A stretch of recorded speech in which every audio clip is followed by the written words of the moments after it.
um texto aqui. Capítulo 12 de 2 Samuel. Esses dias eu falei sobre esse pecado de Davi. E agora eu quero ler um texto aqui. Capítulo 12. O profeta Natan repreende a Davi. Louvado seja o nome do Senhor. Aleluia. Capítulo 12, 2 Samuel. Diz assim: o Senhor enviou a Davi, a Natan. O Senhor enviou Natan a Davi. Entrando ele a ter com Davi, disse-lhe: havia numa cidade 2 homens, um rico e outro pobre. O rico tinha ovelhas, tinha gado em grande número, mas o pobre não tinha coisa nenhuma, senão uma pequena cordeira que comprara e criara, e que em sua casa crescera, junto com seus filhos. Do seu bocado comia, do seu copo bebia, e dormia em seu regaço. Ele a tinha como filha. Chegando um viajante, os homens ricos, chegando um viajante ao homem rico, não quiseste tomar das suas ovelhas e do gado, para dar de comer ao viajante que viera a ele. Em vez disso, tomou a cordeira do pobre e a preparou para o homem que lhe havia chegado. Então o furor de Davi se acendeu sobremaneira contra aquele homem, e disse a Natan: tão certo como vive o Senhor, digno de morte é o homem que fez isso. Pela cordeira restituirá o quádruplo, porque fez tal coisa e não se compadeceu. Então disse Natan a Davi: tu és este homem. Assim diz o Senhor Deus de Israel: eu te ungi rei sobre Israel, e eu te livrei das mãos de Saul. Dei-te a casa de teu senhor e as mulheres de teu senhor em teus braços. Também te dei a casa de Israel e de Judá. E se isso fosse pouco, te acrescentaria muito mais. Por que desprezaste a palavra do Senhor, fazendo mal diante de seus olhos? A Urias o Heteu mataste a espada, e a sua mulher tomaste por tua mulher. A ele mataste com a espada dos filhos de Amon.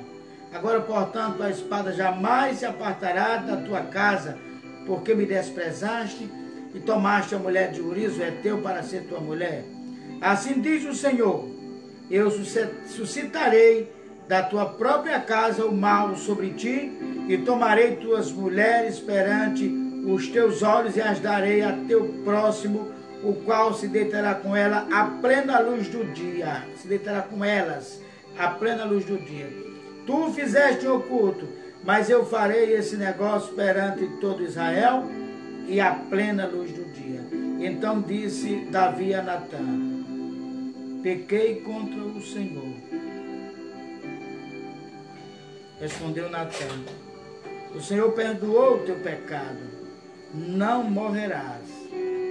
Mas porque com este feito deste lugar que os inimigos do Senhor blasfemem, o filho que te nasceu morrerá. Depois que Natan foi para sua casa, o Senhor feriu a criança que a mulher de Urias dera a Davi, e ela caiu gravemente enferma. Louvado seja o nome do Senhor.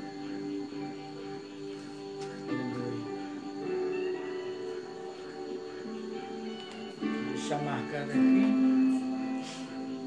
Aleluia. Eu quero ler um texto aqui sobre a pessoa de Natan. Quem era Natan? Louvado seja Deus. Natan, um homem que falava a verdade. Tem um texto aqui muito legal falando do profeta Natan, que era um sujeito formidável. que só falava a verdade. Ele foi um modelo de sinceridade em algumas ou em 4 grandes oportunidades de confrontação. Primeiro, Natan disse a verdade quando admitiu que está errado, lá em 2 Samuel 7, versículo de 1 ao 6, você lê aí depois, versículo 13. A maioria de nós não faz muito esforço quando tende a admitir os erros que comete. Natan teve que ser confrontado. Natan teve que confrontar Davi, o rei. Não é qualquer um que confronta os poderosos, né? Os poderosos. O rei, governo, prefeito, vereadores. Esse povo que se acha poderoso, que se acha dono de tudo. É incrível, porque a Constituição diz que o poder emana do povo. Então, se existe poderes, depende do povo. Não é nós que somos empregados dele. Do mesmo jeito o rei era sustentado pelo povo. Sempre foi assim. Sempre foi assim. Quando o povo de Israel, o povo de Jerusalém pediram um rei a Samuel, Deus mandou avisar para eles: olha, é vocês quem vão sustentar toda a família do rei, é vocês quem vão sustentar todos os soldados do rei, quem vão sustentar os cavalos do rei, as mulheres do rei e suas famílias, é vocês quem vão pagar para esse povo. Ou seja, e aí acontecem essas coisas e às vezes esses poderosos não querem ser confrontados. E às vezes há líderes, pastores que não querem confrontar A ou B ou C na igreja porque são de grande posse e etc, etc. Não existe esse tipo de acepção na igreja do Senhor Jesus Cristo. Ou pelo menos não é para existir.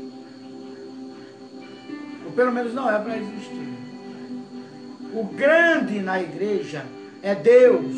O poderoso na igreja é o Espírito Santo. O Senhor para ser adorado é Jesus Cristo. Então, Deus enviou Natan, vai lá. E Natan chegou, contou uma história e confrontou o rei. E ele, caindo em si, né? Eu digo caindo em si porque a criança já estava grande. A mulher tinha engravidado, já tinha tido a criança e tal. E Davi vivendo como se nada tivesse feito. Como diz o ditado popular, dando uma de migué, né? E aí, Deus envia o profeta. Então veja bem. Natan disse a verdade e Davi aceitou e se arrependeu. Tanto é que Natan disse: o teu pecado foi perdoado, não morrerás. A maioria de nós não faz muito esforço quando tem de admitir os erros que comete. Natan não fez isso. Quando Davi quis construir o templo, o profeta foi o primeiro a lhe dar sinal verde. O problema é que Natan ainda não havia consultado a Deus a respeito do assunto. Naquela noite, Deus confrontou Natan. O profeta foi orientado a voltar a falar com Davi e perguntar a ele por que Deus precisaria de um tempo para habitar. Não tenho morado em nenhuma casa desde o dia em que tirei os israelitas do Egito. 2 Samuel 7, 6. 7, 1 a 6, vocês leem lá. Em seguida Deus disse que ele é quem construiria uma casa para Davi. Uma dinastia que permaneceria para sempre. Depois da morte de Davi, seu filho construiria um templo para Deus. Deus disse que Davi não era para construir, tinha as mãos muito sujas de sangue. Agora veja só o poder do arrependimento. Davi nunca deixou de ser chamado na palavra de Deus, ser chamado por Deus como um homem segundo o coração de Deus. que é um homem segundo o coração de Deus? É um homem temente a Deus. É um homem que se humilha quando há necessidade, independente do que ele tem, porque tudo que ele tem, ele sabe que é Deus quem dá, é Deus quem deu. Louvado seja o nome do Senhor. Existe uma lei da semeadura. Eu estou lendo aqui no Antigo Testamento, às vezes a pessoa diz, mas o livro da lei, como é que pastor? Meu irmão, existe uma lei que é perpétua, que é a lei da semeadura. O que você plantar, você vai ter que colher. Dependendo do dano que você fizer, a palavra de Deus diz que você vai ter que restituir. Você vai ter que restituir. Se você for injustiçado, glorifique a Deus, porque Deus vai fazer justiça. E vai restituir tudo que tiraram de você. Então não temas. Você não lembra se tiraram alguma coisa de você? Não, nunca me tomaram nada. Estão tomando todo dia, meu amigo. Quando muitos não têm nada e poucos têm muito, é porque eles estão tirando da gente, porque Deus é justiça. No planeta tem o suficiente para todos. Se tem alguém passando fome, é porque alguém roubou. É porque alguém tirou. E Deus vai fazer restituição. Louvado seja o nome do Senhor. Alguém tirou. De onde vem esse dinheiro para sustentar esse povo todo? Nosso. Nós que somos pagadores de impostos. É que pagamos tudo. Você com seu suor, trabalhando em que quer que seja, sapateiro, engraxate, varredor de rua, vendedor de sorvete. Esse povo é que são os heróis que sustentam os que se acham grandes. Somos nós que sustentamos todo o luxo com o qual eles vivem, o combustível dos carros, as viagens de avião, os palácios em que eles habitam. Somos nós. Louvado seja o nome do Senhor. Natan procurou Davi admitindo que estava errado, dizendo que ao rei aquilo que Deus lhe ordenara. Foi inflexível na hora de dizer a verdade. Procurou Davi. Em segundo lugar, Natan, que receou quando precisou repreender Davi por ter cometido adultério, assassinato e fraude. A maneira que o profeta escolheu para contar a verdade de Davi foi contando uma história simples sobre um homem pobre e sua cordeirinha. Contou ali uma história para poder ele, né? Como afirmou Alexander White, o punhal da verdade já estava cravado no coração de Davi antes mesmo que o rei confrontasse o profeta. Aquela pequena história pegou Davi de surpresa e em seu ponto fraco. Ele ficou tão furioso com o homem rico que matou a cordeirinha do pobre, que desejou a morte daquele sujeito sem coração. Natan respondeu: você é esse homem.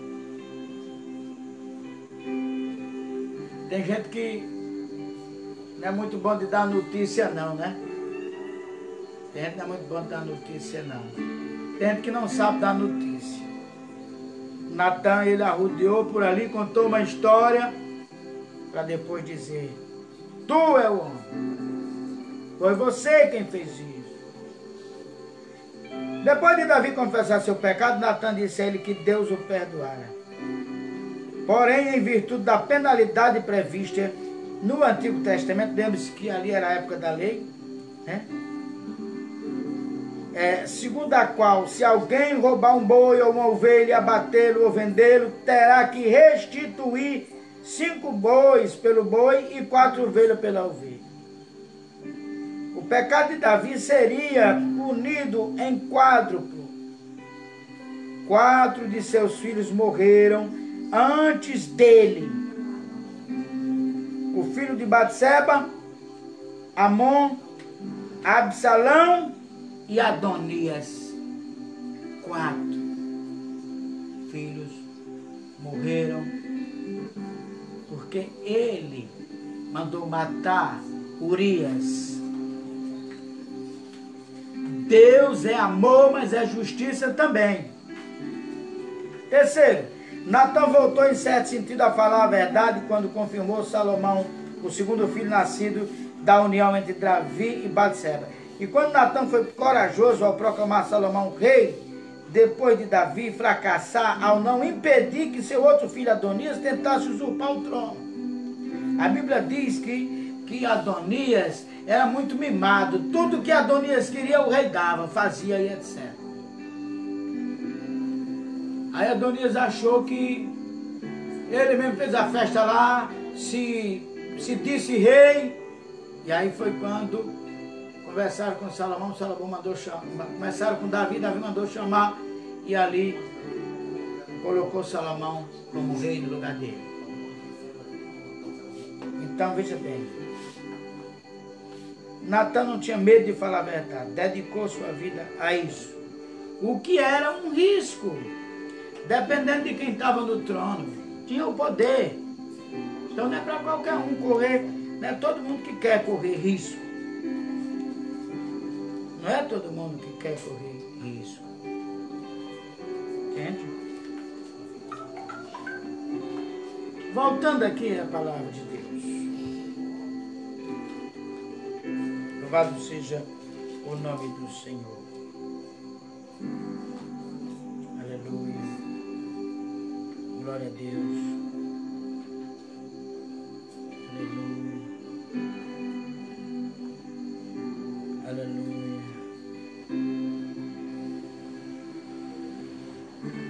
O versículo 18 diz assim, capítulo 12, que eu estou lendo, 2 Samuel, já estou mostrando aqui, ao 7º dia a criança morreu. E aí, os homens de Deus não queriam contar a Davi, com medo da reação dele, já que ele estava jejuando lá. No versículo 19 diz, viu Davi que os seus servos falavam muito baixo, entendeu que a criança era morta. Perguntou a seus servos, é morta a criança? Eles responderam, é morta. Então Davi se levantou da terra depois de ter se lavado, ungido e mudado de vestes, entrou na casa do Senhor, adorou a Deus. Então foi à sua casa e ao seu pedido serviram-lhe pão e ele comeu. Perguntaram ao seu servo, por que é que fizeste isto? Pela criança viva jejuaste, choraste, mas depois que a criança morreu, te levantaste e comeu pão. Respondeu ele, vivendo ainda a criança, jejuei e chorei porque pensava, quem sabe o Senhor se compadecerá de mim, de modo que viva a criança. Mas agora que é morta, por que jejuaria eu? Poderei eu fazê-la voltar? Eu iria a ela, mas ela não voltará para mim. Então consolou Davi a Batseba, sua mulher, e entrou e se deitou com ela. Ele teve um filho, quem dera o nome de Salomão, e o Senhor o amou. Louvado seja o nome do Senhor. Deus é amor, meus irmãos. Deus é amor. Aleluia. Deus é amor. É justiça também. Muita gente não entende isso. Ainda falando de restituição, vocês lembram que Jesus Cristo, ao encontrar Zaqueu, o famoso texto de Zaqueu, lá em cima da figueira, Jesus disse, desce daí, convém que eu coma lá na tua casa. E Zaqueu ficou na alegria tal. Veja bem o que acontece com um homem quando realmente tem um encontro com Jesus Cristo. A primeira coisa que Zaqueu falou foi que iria restituir a quem ele havia roubado. Restituirei quantas vezes mais? Ele conhecia a lei. Ele conhecia a lei. Aqui eu roubei, vou restituir. E vou fazer caridade, vou ajudar, etc. Leia o texto. Então veja bem, é maravilhoso a gente ver isso. Por quê? Eu estou trazendo essa palavra para que você entenda. Estamos vivendo um período de transição, de mudança. Pode ficar sabendo. Se você não acredita, mas há justiça na terra. E agora é que a justiça vai começar a se cumprir. Porque Deus está fazendo essa mudança. E vai restituir a tua alegria. Louvado seja o nome do Senhor. A alegria de ver as coisas acontecendo de verdade. De ver as coisas mudando para melhor. Louvado seja o nome do Senhor. Está escrito. Está escrito, comereis o melhor dessa terra. Comereis o melhor dessa terra. Você não crê, não? Está escrito, os mansos herdarão a terra. Será que você se acha tão bravo assim? Eu creio. Eu creio. Eu vou ler um texto aqui. Êxodo capítulo 22. O versículo 3.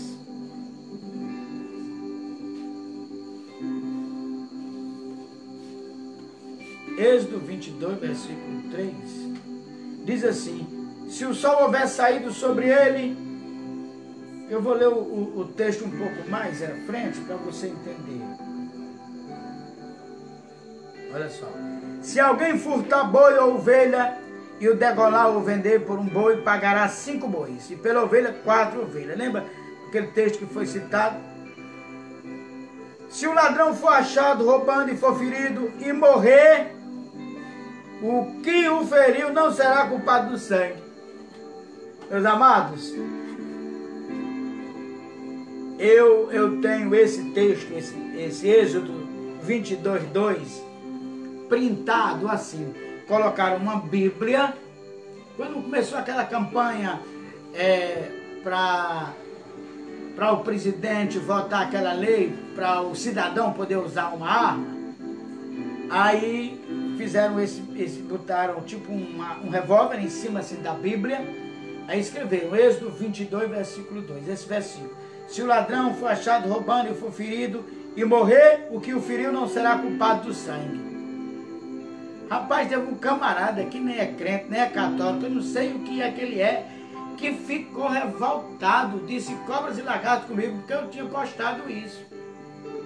Olha, eu disse, meu irmão, isso é um texto bíblico, não foi eu que escrevi. Deus é que está dizendo, se o ladrão for achado roubando, e for ferido e morrer, o que o feriu não será culpado do sangue. O direito de defesa de todo cidadão. Eu não estava nem falando sobre isso. Mas vamos lá. Aí o versículo 3, que nós estamos falando, diz assim, se o sol houver saído sobre ele, o agressor será culpado do sangue. O ladrão fará restituição total. E se não tiver com que pagar, será vendido por seu furto. Vai ser escravo. Se o furto for achado vivo na sua mão, seja boi, jumento ou ovelha, pagará o dobro. É mole? Êxodo 22. Deixa eu ler aqui um outro aqui. Estou lendo o livro da lei. Ele diz, quando uma pessoa pecar, Levítico capítulo 6. Aqui Deus falando a Moisés, viu? 6:1 diz assim, falou mais o Senhor a Moisés dizendo, quando alguma pessoa pecar e transgredir contra o Senhor e negar ao seu próximo que lhe deu em guarda, ou que deixou na sua mão, ou roubo, ou que reteve violentamente ao seu próximo, o que achou perdido, e o negar com falso juramento, ou fizer alguma outra coisa de todas em que o homem costuma pecar, será, pois, que como pecou e tornou-se culpado, restituirá o que roubou, ou que reteve violentamente, ou o depósito que lhe foi dado em guarda, ou o perdido que achou, ou tudo aquilo sobre que jurou falsamente, e o restituirá no seu todo, e ainda sobre isso acrescentará o quinto, aquele de quem é o dará no dia da sua expiação. Hein? E aí vai. Louvado seja o nome do Senhor.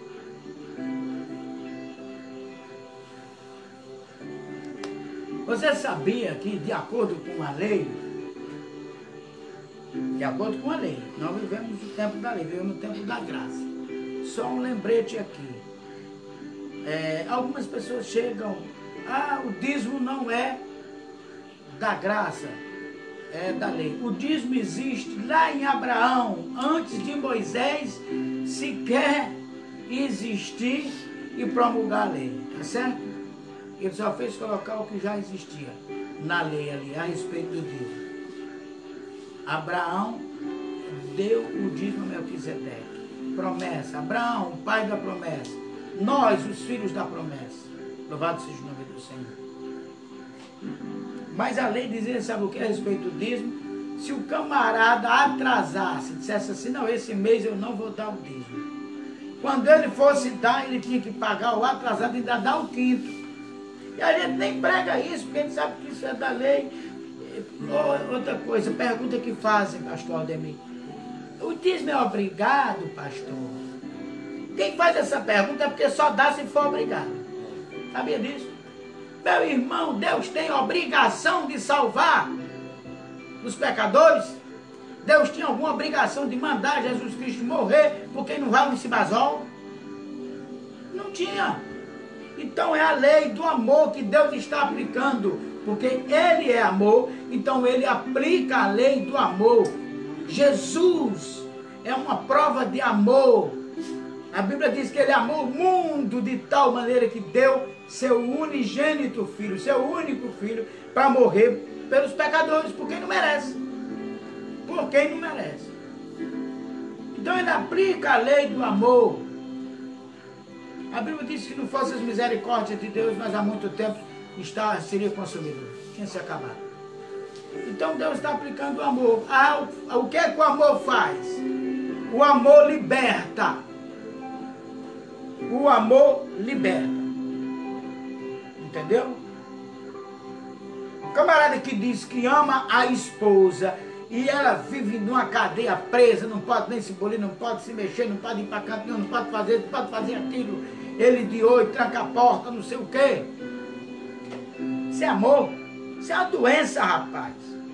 Isso é carnal. Não tem amor nisso daí, não. Isso é paixão carnal. Insegurança. Isso é um bocado de coisa que não presta. Não tem nada de bom nesse tipo de comportamento. Entendeu? Isso é um frouxo. Frouxo. Não tem nada de amor nisso daí. Entendeu? Não tem nada de amor. Quem ama, liberta. Quem ama, liberta. Existe vamos dizer assim, uma analogia feita, uma história que contam do homem que chega e encontra um menino brincando, ele pega os pássaros, ele tem uma gaiola cheia de pássaro, ele pega o pássaro, tira as penas do animal vivo, despedaça aquele pássaro.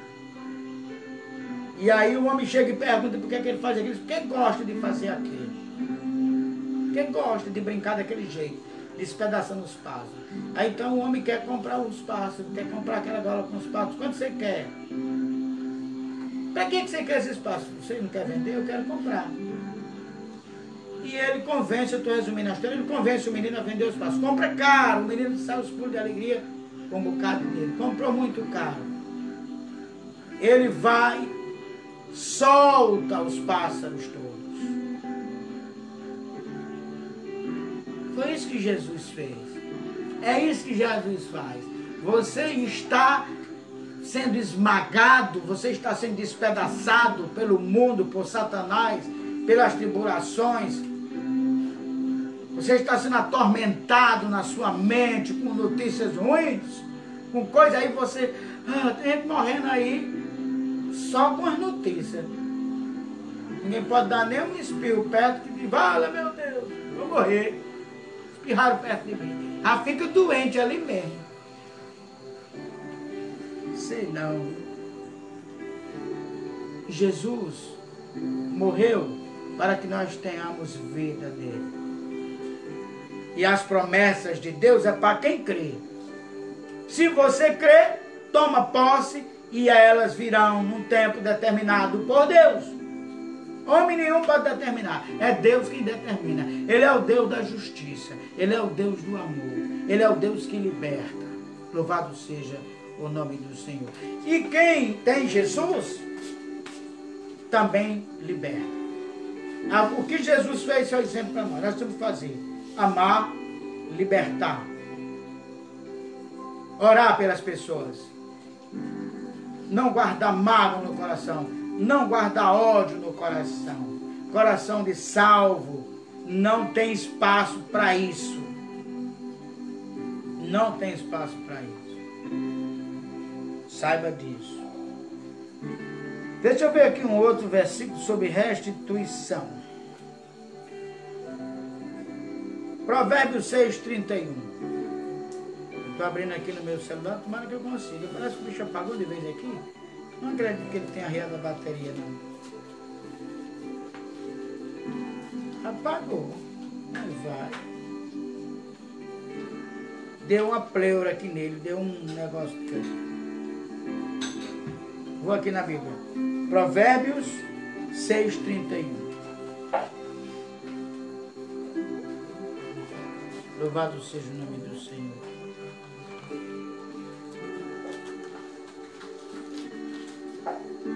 Aleluia. Contudo, aqui, não é desprezado o ladrão que furta para saciar sua alma, quando está morrendo de fome. Contudo, se for apanhado, pagará 7 vezes mais, ainda que lhe custe todos os seus bens e a sua casa. Hein? Tremendo esse daí, né? Louvado seja o nome do Senhor.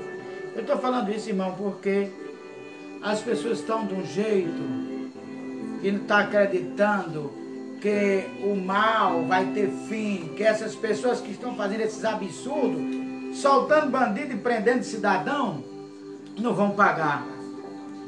Pois eu creio que vou ver isso acontecer ainda esse ano.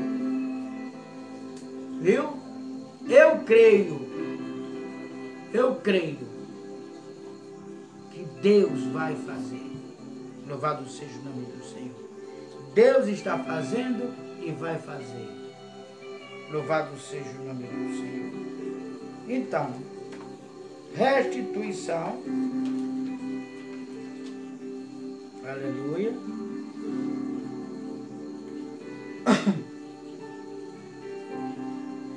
Tem uma coisa também que Davi foi acusado lá no texto por Natã, de falta de compaixão com Urias. Viu? Insensibilidade, meu irmão. Insensibilidade. É mole? Tem que ter, meu irmão, isso daí. A Bíblia diz que Jesus curou 10 leprosos. A Bíblia diz que ele olhou para eles e teve compaixão. E só um voltou para agradecer. Será que Jesus não sabia, não? Sabia sim, que só um voltaria para agradecer. Mas Jesus se compadeceu deles. Teve misericórdia. Eu estava lembrando do texto que eu li semana passada, né? Daquele leproso. Mateus 8, do 1 ao 4, que o leproso chega para Jesus. Eu fico imaginando a humildade daquele homem. Porque ele não podia nem chegar perto das pessoas e tal. Mas a fé dele era tão poderosa que ele chegou e ele foi que ele disse para Jesus: se tu quiseres, Senhor, tu pode me curar. Ali é uma confissão de fé, meu irmão. Jesus disse que quem crê recebe. Aí o camarada pede oração, mas não crê. Eu já falei de uma experiência que eu vivi quando eu era novo convertido, era apenas um auxiliar na igreja, lá em Oroz, e uma senhora me procurou, mandou a filha dela ir lá em casa dizer que estava precisando que eu fosse lá. Eu era presidente de uma associação lá na minha cidade, e essa senhora pediu para mim na casa dela. Eu achei que era algum problema. Era 50 casas que nós havíamos construído em mutirão. E eu fui, eu ia uma viagem, eu digo, eu passo na casa da sua mãe, já, já. Era uma senhora que era mãe solteira, tinha, se não me lembro, 2 ou era 3 filhos, não lembro exatamente. Eu sei que quando eu cheguei lá, não sabia nem o que era, pois não, abençoada, eu sempre chamo as pessoas assim. Aí ela disse, não, é porque, irmão, eu estou com uma dor de cabeça tão grande e eu preciso lavar. Ela vivia, ela trabalhava lavando roupa e engomando para sobreviver. Mãe solteira, guerreira, guerreira. E eu estou com dor de cabeça tão grande e tenho que lavar essa trouxa de roupa e engomar ainda hoje. E estou que não aguento dor de cabeça. Irmão, eu sou sincero, nesse dia eu acordei com uma fezinha, sabe, de R$1,99, aquelas fezinhas do Paraguai. Tem dia que você acorda só misericórdia de Deus. Pois é, nesse dia eu estava, e eu ia resolver um negócio na cidade vizinha do Icó, 30 quilômetros, eu ia pegar um transporte. Mas olha como Deus age. Eu digo, bom, irmão, a senhora acredita, eu creio muito na oração dos crentes. Pois eu vou orar. Eu botei a mão na cabeça dela, orei e fui embora. Eu orei, meu irmão, eu não orei com essas fé todas, não, mas a mulher tinha fé.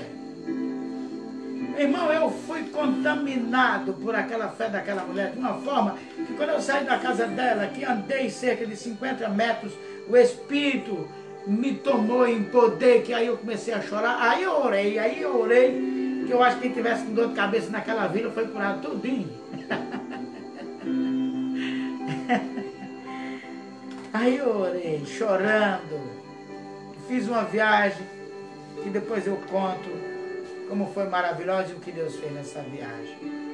E quando foi no fim da tarde que eu estava conversando com um amigo em determinado lugar na cidade, ela passou com uma trouxa de roupa enorme na cabeça, fez assim com a mão, aí disse, ô irmão, obrigado, olha aqui, ó, passou, eu estou aqui, já terminei o serviço, já vou levando para engomar.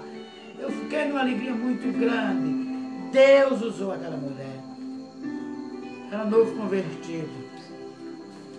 Maravilhoso o que Deus faz, maravilhoso. Não quero me alongar mais. Quero me alongar mais. Eu vou dizer uma coisa aqui para encerrar, meus irmãos. Não tem como, eu posso até estar sendo repetitivo, não me faço como Paulo, não me envergonhe de estar repetindo as coisas, contanto que vocês aprendam.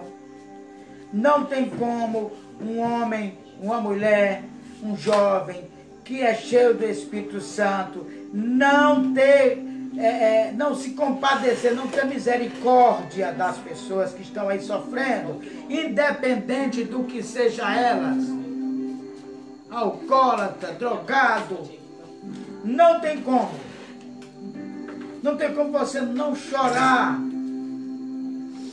com o que está acontecendo com as pessoas aí. Não tem como.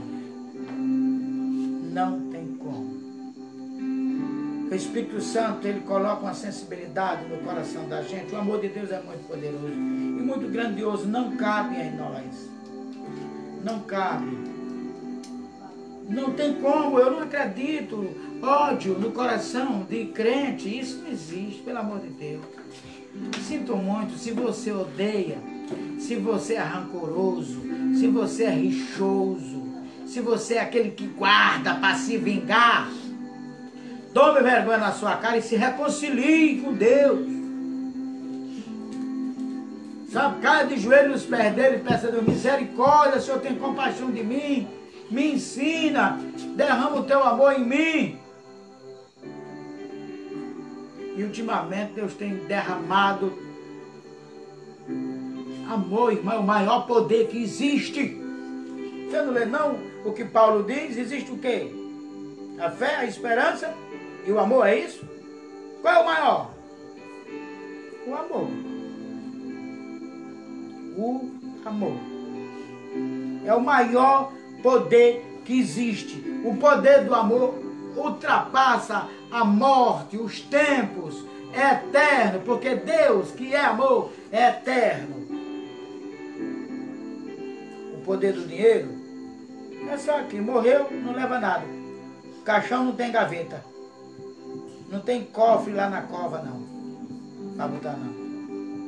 Tem família que diz, não, esse é de... Tem gente que vai levar o celular. Quando morrer, diz, bate meu celular aqui dentro do caixão. Eu acho que ele vai ficar falando com gente, fazendo live lá de dentro do cemitério. Misericórdia. Não, porque o meu celular é... Como é que chama aquela que tem a maçã que a Eva deu uma dentada? iPhone. iPhone. É o iPhone. É porque eu não lembro como é o nome da empresa. Apple, né? Não? É a Apple. Apple. Então veja bem, vai levar o celular. Tá dentro do caixão. Uma época dessa, pegaram, deram queixa de um ladrão que estava roubando um cemitério. O que é que eles estavam fazendo com um alicate? Viu, pastor Ademir? Arrancando os dentes de um defunto lá. O cara tinha dente de ouro, velho. Hein? A viúva não descuidou, não pegou logo. Os caras, pode um negócio desse? Nada você leva, o ladrão vai lá na cova e pega, arranca os dentes. Misericórdia. Eu quero orar, eu quero encerrar por aqui. Eu quero agradecer a Deus por esta palavra. Volto a dizer, antes da palavra falar com vocês, ela falou comigo. Antes de eu puxar a orelha de gente, eu fui a orelha puxada pelo Espírito Santo. Viu, amados? Isso é maravilhoso.